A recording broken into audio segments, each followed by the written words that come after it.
আমার মতন কে কে আছো খিচুড়ি প্রেমী? সুযোগ পেলেই হলো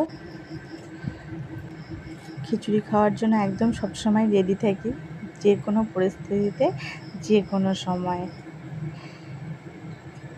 অনেকেই গরমকালে খিচুড়ি খেতে চায় না, প্রচণ্ড গরম বললে, কিন্তু আমি ঠান্ডা গরম কিছুই মানি না, প্রচণ্ড খিচুড়ি প্রেমিক। খিচুড়ি খেতে সবসময় ভালোবাসি, তাই সুযোগ পেলেই হলো আজকেই বানিয়ে ফেললাম। মানে আজকে নয়, এটা জন্মাষ্টমীর দিন রাত্রিবেলা বানিয়েছিলাম খিচুড়ি, কিন্তু এটা ঠাকুরকে নিবেদন করা হয়নি, এটা আমার খাওয়ার জন্য বানানো হয়েছিল রাত্রে। ঝটপট তৈরি করে নিলাম খিচুড়ি।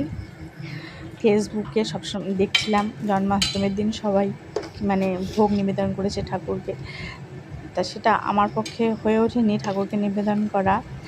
কিন্তু খিচুড়ি দেখে খিচুড়ি মানে খাওয়ার লোভ সামলাতে পারলাম না, তাই বানিয়ে ফেললাম চটপট করে খিচুড়ি আর একটু বাঁধাকপির তরকারি। ডালটাকে ভেজে নিয়ে একদম খুব মানে তাড়াতাড়ি সব কিছু চাল ডাল একসঙ্গে করে একটু কাজু কিশমিশ দিয়ে বানিয়ে ফেললাম খিচুড়ি আর একটু বাঁধাকপির তরকারি।